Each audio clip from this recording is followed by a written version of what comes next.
성도님들 위해 함께 하시기를 주의 이름으로 축원합니다. 아멘. 오늘 설교 제목은 삶을 얻으리라 입니다. 인간은 지식과 더불어 발전해 왔습니다. 기술의 발전, 문명의 진보는 인간의 지식과 더불어서 일어난 일들입니다. 그런데 참 이상한 것은 고도의 기술과 발전된 문명을 살면서도 인간의 행복은 더 나아지지 않는다는 사실입니다. 이유가 뭘까? 인간이 가장 기본적인 지식을 버렸기 때문입니다. 첫째는 하나님에 관한 지식을 버렸고, 또 하나는 사람은 죽는다는 지식을 버렸기 때문입니다. 인간은 죽는다는 상식을 버림으로 인해서 인간의 가장 중대한 실존을 외면하게 되었고, 하나님을 부정함으로 죽음 앞에 서 있는 인간 실존에 대한 구원의 방법을 찾지 못한 채 살아가고 있는 것입니다. 결국 인간은 구원받지 못한 상태로 죽음을 맞게 되고 결정적인 파멸을 맞게 되는 것입니다. 자기가 죽는다는 이 기본적인 지식을 외면함으로 자신의 실존을 잊고 살아가는 인간은 행복할 수가 없습니다. 결단코. 기독교는 죽음을 인정합니다. 그것도 철저하게. 우리가 지난 사순절 동안 본 것이 뭡니까? 예수님도 죽으셨다는 겁니다. 죽음을 철저하게 인정합니다. 그리고 바로 그 지점에서 하나님의 구원이 시작되는 겁니다. 기독교 복음의 메시지는 그리스도께서 죽은 자 가운데서 다시 살아나셨다입니다. 죽은 자, 죽었다는 거죠. 오늘 본문에 죽은 자라는 단어가 나옵니다. 사도 바울은 또 본문의 말씀은 인류의 기나긴 역사 속에 살던 모든 사람들을 다 하나의 개념으로 묶습니다. 그가 대통령이었든, 아니면 그가 사업가였든, 그가 학생이었든, 그가 어떤 상태의 삶을 살았든 간에 모든 사람이 죽었으므로 죽은 자라는 개념으로 묶습니다. 그가 어떤 행복한 삶을 살았는지, 아니면 얼마나 부하게 살았는지, 가난하게 살았는지는 더 이상 중요하지 않습니다. 살았을 때에는 중요하지만 죽음 이후에는 죽은 자라고 하는 거죠. 중요한 거는 그렇게 많은 사람이 살다가 죽었는데 그 죽은 사람들 중에 단 한 명도 다시 살아난 사람이 없다는 점입니다. 오늘 본문에 그와 관련해서 사람을 분류합니다. 하나는 죽은 자, 또 하나는 산 자, 이렇게 얘기합니다. 죽은 자 가운데서 살아난 자. 세상에 살다가 죽은 사람들이 얼마나 많습니까? 그러나 한 명도 살아난 적이 없습니다. 그러나 유일하게 살아난 분이 계시니 그분이 바로 예수님입니다. 이게 중요한 겁니다. 우리가 지금 누구를 믿는지를 분명히 알아야 됩니다. 죽은 자 가운데서 다시 살아나신 분을 믿는 겁니다. 우리가 믿는 믿음이 무엇인지를 분명히 알아야 됩니다. 죽은 자 가운데서 다시 살아나신 그리스도 예수의 부활이 나의 부활인 것을 믿는 것이 믿음입니다. 부활이야말로 진정한 복음입니다. 이 복음이라고 하는 것은 사랑하라, 섬기라, 복받는다 이런 얘기가 아닙니다. 복음은 부활입니다. 오직 그리스도 예수로 말미암아 우리에게 죽음에서 다시 살아나는 부활이 주어졌다는 이 사실 하나만이 사실 복음입니다. 다른 것은 복음이 아닙니다. 아무리 부자면 뭐합니까? 죽으면 끝인데, 죽어서 심판을 받는다면 그게 복음이 될 수가 없는 것입니다. 기독교에서 말하는 일명 복음, 그 캐리그마의 그 중요한 중심의 내용은 오직 복음입니다. 이 복음 안에서 기독교는 진리가 되는 것이며 믿음은 승리가 되어지는 것입니다.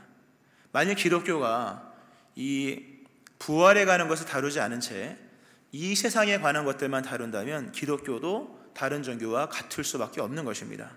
기독교가 다른 이유는 거기에 부활이 있기 때문입니다. 이것이 복음이요, 이것을 믿는 믿음이 믿음입니다. 오늘 부활절인데요, 서두를 죽음으로 시작을 했습니다.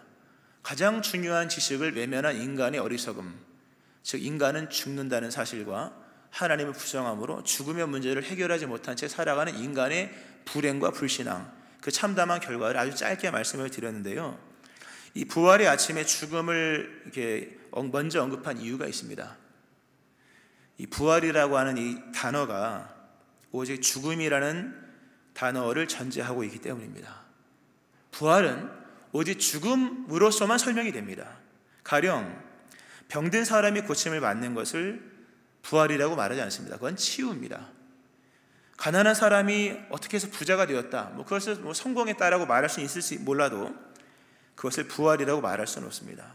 넘어진 자가 일어났다, 그건 회복이 될 수 있겠으나 그걸 부활이라고 말하지 않아요. 부활은 오직 한 가지, 죽었다가 살아난 것만이 부활입니다. 다시 말씀드리면 기독교는 부활의 종교이고, 그러므로 죽음을 전제로 펼쳐진 복음이다 라는 것을 아셔야 됩니다. 죽음을 전제로 펼쳐진 복음, 그것이 바로 부활입니다.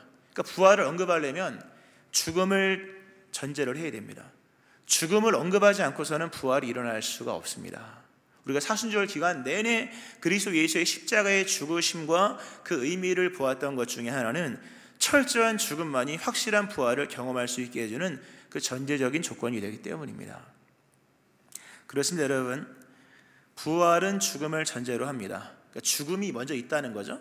그러면 죽음은 어떻게 해서 온 것이냐라고 하는 겁니다. 이 논리적인 역순을 좀 잘 따라오셔야 나중에 정상적으로 풀 때 보다 확실하게 믿음으로 작용을 할 것인데요.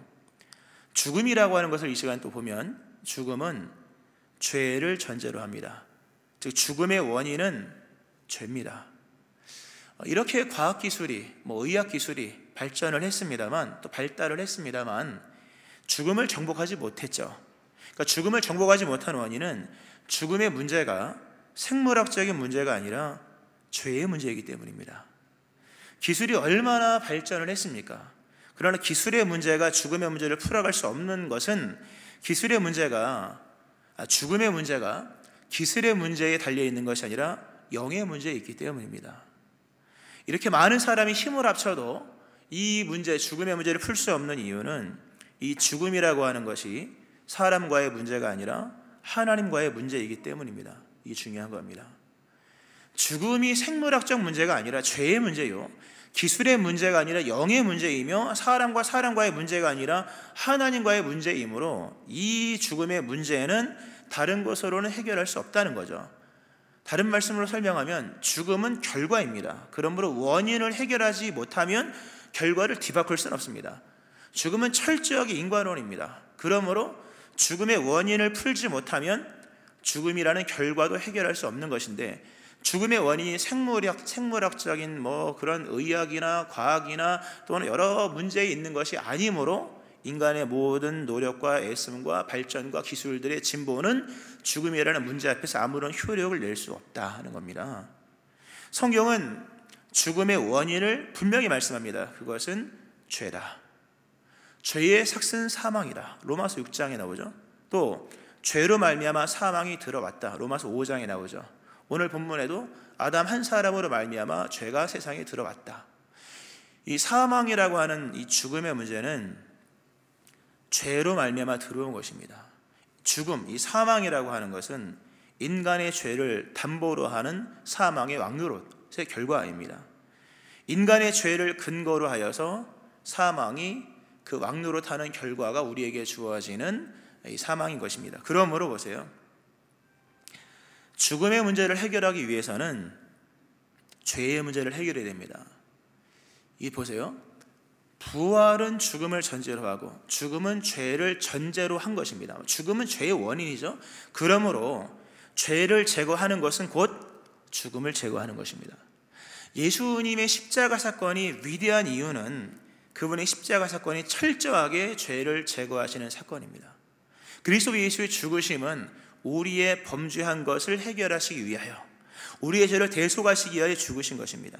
그리고 그 모든 것을 다 이루셨습니다. 우리가 그리스도 예수의 대속에 관한 내용들은 지난 로마서 8장 강해를 통해서 길게 보았고, 갈라디아서 강해를 통해서 사순절 내내 새벽기도 동안에 보았습니다.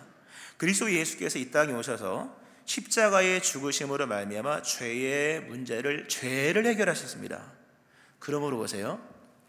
죄를 해결하셨으므로 죽음을 해결하신 것이요, 죽음을 해결하셨다고 하는 것은 우리에게 생명이 주어진 것이며, 우리는 죄로 말미암아 죽었던 우리들인데 그리스도 예수께서 우리의 죄를 해결하심으로 말미암아, 오늘 본문에 말미암아라는 표현이 그대로 남아 있듯이 그리스도 예수의 부활은 곧 우리의 부활이 되는 것이다 라고 하는 겁니다. 예수님은 아담 이래로 인류에게 씌워진 그 죽음의 연쇄고리, 우리가 다 아담의 후손이므로 거기에 속해 있는 것인데, 그리스도 예수께서 죽으시고 부활하심으로 인해서 그의 부활로 말미암아 우리가 사망에서, 죄에서 사망에서 해방되었고 우리에게 부활이 주어지게 되었다는 겁니다. 이게 여기서 중요한 것 중에 하나는요, 만약에 질문을 한다. 여러분이 부활할 것을 믿으십니까? 이렇게 말하면 좀 자신이 없어 합니다. 게다가 자신 있습니까? 물어보면 사람들이 대답을 잘 못해요. 근데 믿음이라고 하는 것은 우리의 자신이나 우리의 내면의 확신이 아니라 근거를 가지고 믿는 겁니다.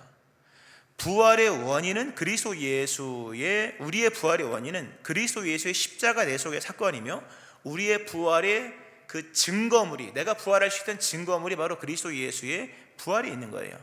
그러므로 우리가 죽고 난 다음에 부활, 또 이 땅을 살면서 부활의 삶을 누릴 수 있는 그 근거가 그리스도 예수의 부활에 있다는 것을 좀 깊이 있게 생각하여서, 믿음의 거점이 나 자신에게가 있는 것이 아니라 그리스도 예수의 죽으심과 부활, 그리고 말씀드렸던 것처럼 그 사망의 원인인 죄를 제거하고 완전히 제거하고 부활하신 그리스도 예수의 은혜를 깊이 있게 묵상하면 이 믿음이 옵니다. 믿어진다는 개념, 믿습니다라는 개념보다 믿어진 은혜가 있는 것인데요, 그리스도 예수의 죽으심과 부활로 말미암아 해결된 죄와 사망의 문제, 그럼 우리에게 주어진 부활의 은총을 이 경험하시고 믿으시고 누리시는 여러분 되어지기를 주의 이름으로 축원합니다. 아멘. 특별히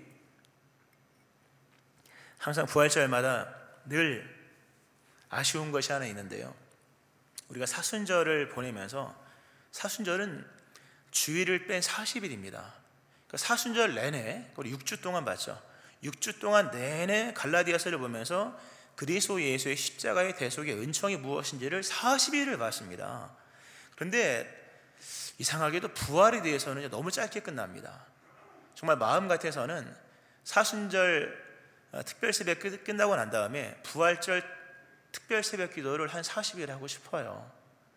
왜냐하면 십자가를 40일을 묵상했다면 부활절도 40일 묵상이 됩니다. 정말로 마음 같아서는 이 부활장이라고 불리는 고린도전서 15장을 한 15주에서 20주를 한번 더 보고 싶은 마음이 들어요. 왜냐하면 부활이 핵심이거든요. 죽음으로 끝나는 기독교는 기독교가 아닙니다. 십자가의 전면은 죽음이지만 그 뒷면은 부활이라는 말씀을 드렸듯이, 믿음은 죽음에서 그리고 부활로 이렇게 되는 것인데, 부활에 관한 것이 너무 미약하죠 우리가. 그래서 좀 길게 보고 싶은데요, 적어도 부활에 관해서 우리가 3가지는 알아야 됩니다. 첫 번째가 부활의 역사성, 두 번째로 부활의 신학적 의미, 세 번째 부활의 신앙적 의미입니다. 이 3가지를 오늘 다 볼 수는 없습니다. 그냥 개략적인 말씀을 한 줄씩 드리면, 부활의 역사성, 그리스도 예수의 부활은 영적인 추상이 아니라 실제 있었던 역사적인 사건이다. 즉 오늘의 삶을, 시간과 공간을 살아가는 우리의 삶의 역사 속에서도 부활은 일어난다, 이렇게 되는 거죠. 또 그러면 부활의 신학적 의미, 신학적 의미하면 좀 어렵죠 용어가. 그러니까 쉽게 설명하면 율법과 복음 안에서 풀어지는 그리스도 예수의 부활의 의미입니다. 예수는 우리의 범죄한 것 때문에 내어줌이 되고 우리를 의롭다 하시기 위하여 살아나셨느니라. 사실 이 그리스도 예수의 부활에 관한, 또 십자가에 관한 이 신학적 의미, 율법과 복음 안에서 풀어지는 십자가와 부활, 우리가 지난 로마서와 갈라디아서 강의를 가지고 거의 석 달을 보았죠. 그러므로 오늘은 깊게 들어가지 않고요, 방금 말씀드렸던 것처럼 이제 부활은 죽음을 전제하고 죽음의 원인은 죄요, 예수님이 죄의 문제를 해결하심으로 죽음을 해결했고 그러므로 우리에게 부활을 주셨다는 이 내용으로 이제 정리를 하고요. 부활에 관해서 우리가 오늘 이 말씀 속에 특별히 알아야 될 것은 부활의 신앙적 의미입니다.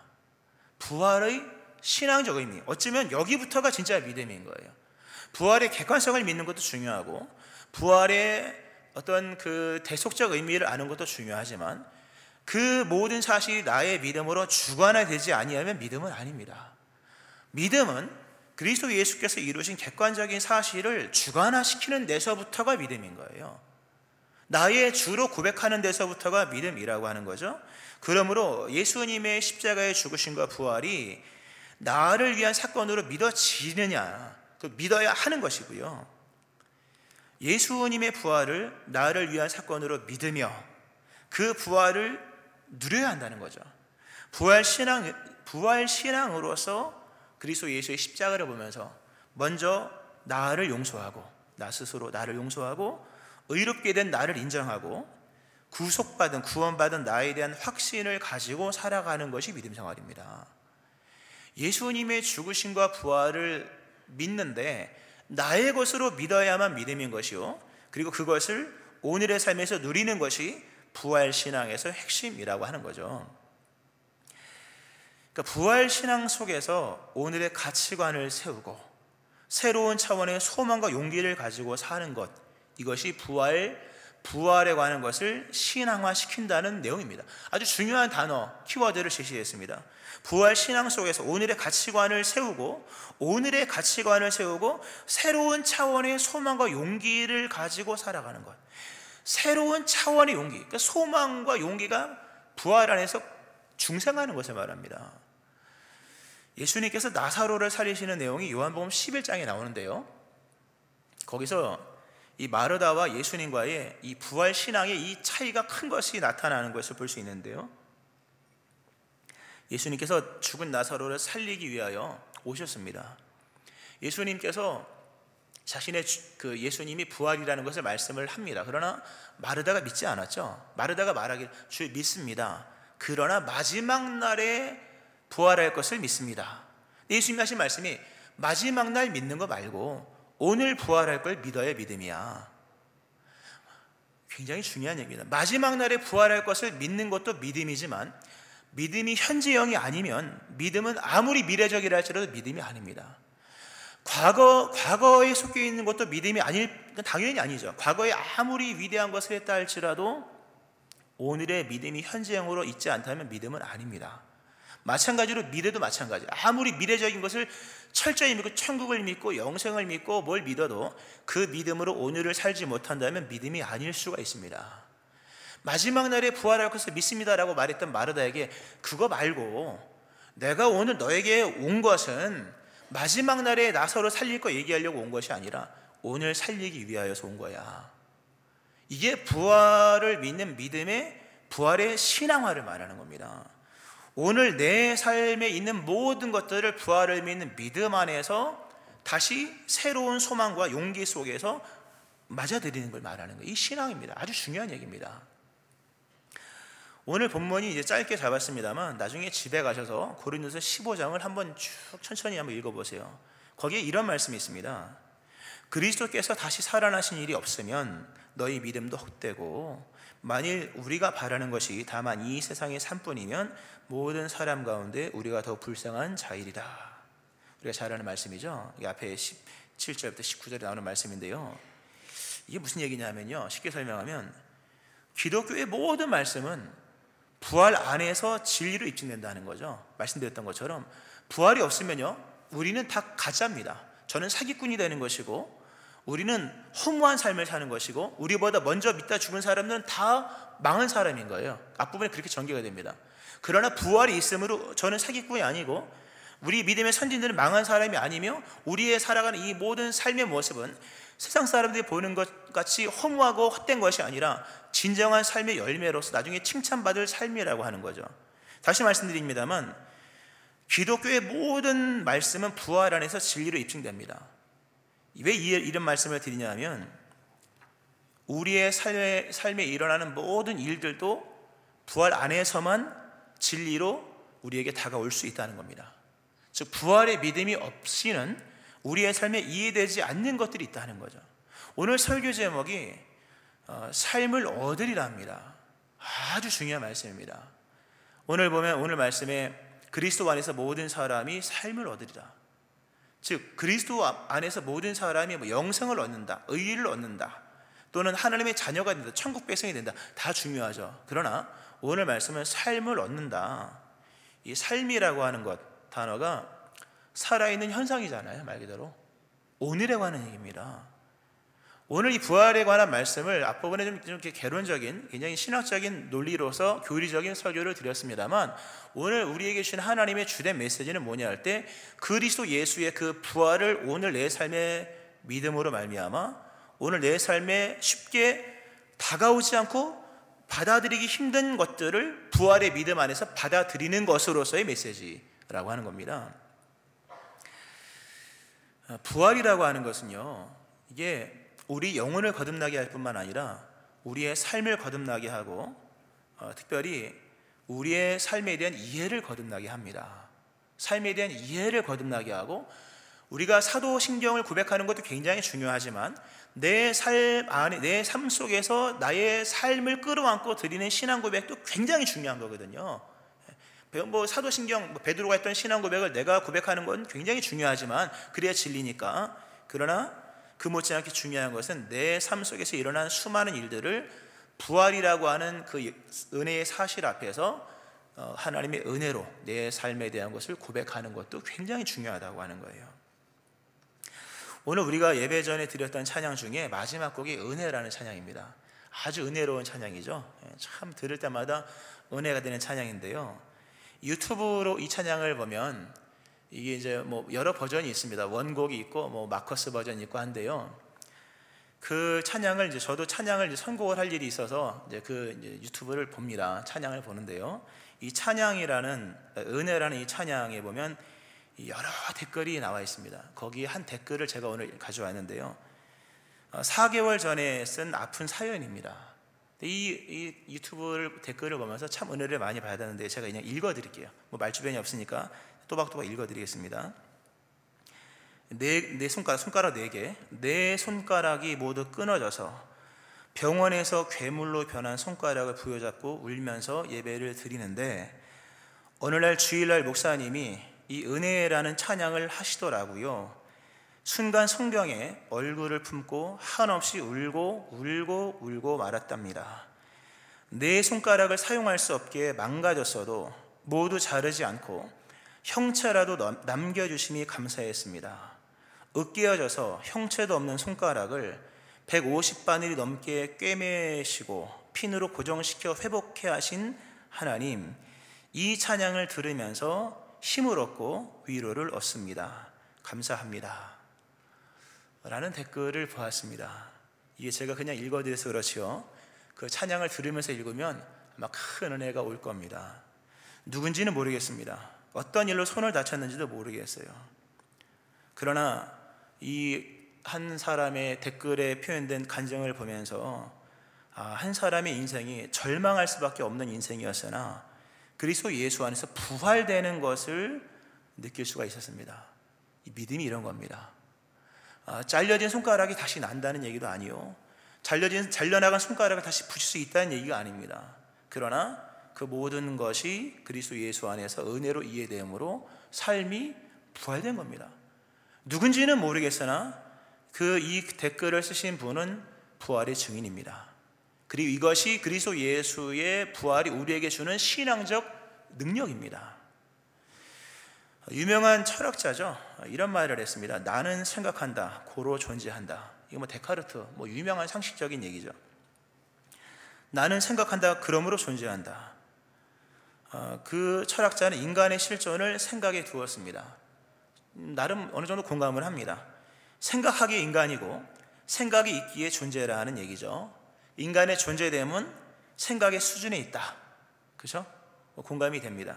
그런데 문제가 있는 것은요, 우리가 사는 세상에는 이성적인, 생각으로 품을 수 있는 이성적인 일들만 일어나는 것이 아니라 생각으로 이해되지 않는 아주 불합리하고 비이성적인 일도 일어난다는 것이고, 더 나아가서 초이성적인 일도 일어납니다. 이건 불합리가 아닙니다. 이거는 비합리요, 다른 말로 말하면 신비입니다.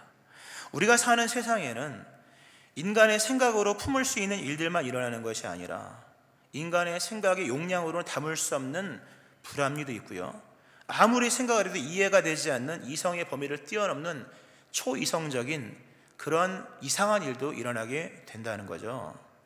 만약 우리가 우리의 삶에 대한 이해를 우리가 흔히 배워왔던 교육과 살아왔던 경험과 날마다 머리를 돌리고 있는 이런 우리의 생각에 우리의 존재를 얹혀놓고 인생을 해석하기 시작한다면 어느 순간 여러분은 인생의 절망을 경험하게 될 겁니다. 왜? 생각의 용량으로 담아낼 수 없는 일들이 일어나기 때문에. 예수님께서 그런 말씀하셨습니다. 요한복음에서 내가 곧 길이요 진리요 생명이니 나로 말미암지 않고는 아버지께로 올 자가 없느니라. 참 귀한 말씀이죠. 그 여러 의미가 있습니다만 예수님이 길이래요.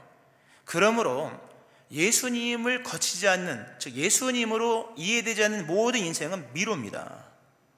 예수님만이 길이에요. 그러므로 예수님을 이해하지 못하고 복음 안에서 거듭나지 못하는 인생에 대한 모든 여정은 미로입니다. 미로. 결론에 이를 수 없습니다. 또 예수님은 자신을 진리라고 말씀하십니다. 여러 의미가 있겠습니다만 오늘 말씀과 연관해서 말씀드리고 싶은 것은 우리의 지식의 체계, 우리 이성의 체계, 우리의 모든 생각하는 모든 어떤 이론이나 모든 것들이 그리스도 예수 안에서 풀어지지 아니하면요, 그 사람의 지식의 세계에 상당한 혼란이 올 겁니다. 쉽게 말해 이해가 안 되는 거죠. 아무리 생각을 하고 생각을 해도 인간의 생각만으로는요, 인간의 존재를 이해할 수가 없습니다. 오늘 일어나는 삶에 대한 것들을 이해할 수가 없다는 거죠. 성경 분명히 말씀하기를 부활로서만 입증된다. 우리의 모든 삶에 일어나는 일들은 인간의 머리로, 인간이 아무리 머리가 좋아도 그게 이해력은 아니거든요. 인간이 사고하는 생각이 깊다 할지라도 그것이 곧 삶에 대한 정확한 진단이라고 말할 수가 없는 것입니다. 오직 우리의 일어나는 모든 삶에 대한 모든 것들, 그래서 버리고 싶은 삶마저도 삶을 얻으리라. 맞이할 수 있는 삶이 될 수 있는 것은, 받아들이는 삶이 될 수 있는 것은, 그러므로 하나님을 예배할 수 있는 삶의 모습으로 받아들일 수 있는 그 이해와 수용에 대한 것은 오직 그리스도 예수의 부활의 믿음 안에서만 되어지는 겁니다. 이게 아주 중요한 말씀입니다. 세상에 두 종류가 있습니다. 부활이 있다고 말하는 사람과 부활이 없다고 말하는 사람입니다. 부활이 없다고 말하는 순간 여러분의 삶의 절반은 날아갈 겁니다. 긴 인생의 절반의 시간은 절망과 슬픔과 탄식과 분노와 원한 속에 살아갈 겁니다. 그러나 부활이 있다고 믿으면 깨달을 겁니다. 아, 이것이 하나님의 나라와 의를 위해서 심겨지는 시간이구나. 하나님의 신비를 담기 위한 심겨짐의 시간이요, 나를 하늘의 미랄되게 하심으로 더 많은 열매 맺게 하시기 위한 하나님의 역설이구나. 그래서 이 우리는 고린도전서 15장을 뒷부분을 읽으면 심는 얘기가 나옵니다. 죽은 자의 부활도 그와 같으니 썩을 것으로 심고 썩지 아니할 것으로 다시 살아나며 욕된 것으로 심고 영광스러운 것으로 다시 살아나며. 내가 많은 사람에게 억울한 일을 당합니다. 그러나 이것은 분명히 영광스러운 것으로 다시 살아나게 될 것이며, 약한 것으로 심고 강한 것으로 다시 살아나며, 한없이 약해진 것은 약해서 소멸되는 것이 아니라 강한 것을 얻기 위해서 심겨지는 시간들이다 라고 하는 겁니다. 그러니까 우리의 삶에 그리스도 예수, 부활하신 그리스도 예수를 우리의 삶의 진리와 길과 생명으로 받아들이지 않는다면 인생은 미로요, 인생은 혼란이요, 인생은 절망입니다. 이미 죽은 것과 다름이 없습니다. 그러나 그리스도 예수의 부활을 믿으면 우리의 삶에 있는 모든 것들이 이해가 되어지고 입증해 주십니다. 여기에도 나의 하나님의, 나 여호와 하나님의 큰 은혜와 뜻이 있다. 이 부활을 믿으셔야 됩니다. 말씀을 맺으면서요, 오늘 본문의 이 주제가 되는 그리스도 안에서 모든 사람의 삶을 얻으리라, 이 삶을 얻으리라, 영생을 얻으리라 당연히 포함된 것이지만 오늘의 삶에 대한 삶을 얻으리라, 이 부분을 정리하면서요, 생명의 삶을 우리가 지금 큐티를 합니다. 내 생명의 삶 3호로 중에 3월 30일 생명의 삶을 보면 묵상 에세이가 있습니다. 생명의 삶이 앞부분엔 본문이 나오고 뒷장에 간단한 그 해석, 그리고 옆면에 보면 그 우리의 묵상을 더 이렇게 현실로 느낄 수 있도록 묵상 에세이가 적혀 있지 않습니까? 거기 3월 30일 묵상 에세이에 이런 제목의 글이 실렸습니다. 부활의 주님 외에는, 부활의 주님 외에는, 이게 제목인데요, 그 내용이 이렇습니다. 제가 예화에 대한 말주변이 없어서 그냥 그대로 전문을 쳐와서 그대로 읽어 드릴 테니까요, 잘 들어보시기 바랍니다. 어느 날 우리 가정에 청천벽력 같은 일이 일어났다. 하나밖에 없는 친형이 25살의 나이에 죽은 것이다. 화려하게 자신을 맞아주던 세상의 손길을 마다하고 주의 종이 되기 위해 신학교에 들어간 형. 그날 형은 자신이 지휘하던 찬양대의 대원들과 함께 산을 오르던 도중 그만 심장이 멎어버리고 말았다. 연락을 받고 아버지와 부랴부랴 병원으로 갔지만 우리를 기다린 것은 이미 식어버린 형의 시체였다. 아버지는 죽은 형의 발을 붙잡고 살아나게 해달라고 간절히 기도하셨다. 그러나 우리는 하나님께로부터 거절의 아픔을 경험했다. 성악가 출신이었던 형은 아르바이트를 해서 재정적으로 넉넉했다. 그래서 학생이었던 내가 배가 고프다고 하면 뷔페에 데리고 가서 마음껏 먹게 해주었다. 우리는 한 방을 쓰면서 자랐고 각자의 친구들까지 서로 다 아는 친밀한 사이였다. 그런 형이 죽었다. 세월이 많이 지난 지금까지도 슬픔이 완전히 가시지는 않았지만 나는 형의 죽음을 평안히 받아들일 수 있게 되었다. 이별의 고통과 씨름하면서 죽음을 정복하신 부활의 주님을 체험했기 때문이다. 주님의 부활이야말로 이 땅에서의 모든 슬픔을 씻어내고 더 큰 소망을 갖게 해준 놀라운 선물이었다. 탄식과 절망 중에 있는 자들을 위해 이 땅에 오셔서 죽으시고 부활하신 주 예수님께 찬양을 드린다. 오직 예수 그리스도를 믿는 믿음 안에서만 의의 선물을 얻게 되고 부활하게 됩니다. 영생을 얻게 되고 삶을 얻게 됩니다. 이 은혜가 여러분과 일어나기를 주의 이름으로 축원합니다. 아멘. 기도하시겠습니다. 그리스도 예수의 죽으심과 부활로 말미암아 의를 얻었고 영생을 얻었으며 오늘의 삶을 얻습니다. 인간의 이성으로 이해할 수 없는, 입증할 수 없는 수많은 일들, 그러나 부활로서 입증하게 하시는 하나님 감사드립니다. 오늘 이해할 수 없고 받아들일 수 없는 삶의 어려운 일들, 절망의 일들, 미루 같은 일들, 혼란스러운 일들, 부활의 주님을 묵상하며 주께서 은혜를 허락하셔서 이제는 부활의 주님 안에서 이해되고 풀어짐으로 주님께 찬양할 수 있는, 그러므로 버리고 싶었던 삶을 얻는 저희를 되게 하여 주옵소서. 오직 그리스도 예수를 믿는 부활의 은총 아래서 새로운 삶을 허락하신 하나님의 은혜 감사드리며 이로써 믿음 안에서 우리에게 허락하신 모든 삶을 받아들이며 존귀하신 예수님의 이름으로 기도합니다. 아멘.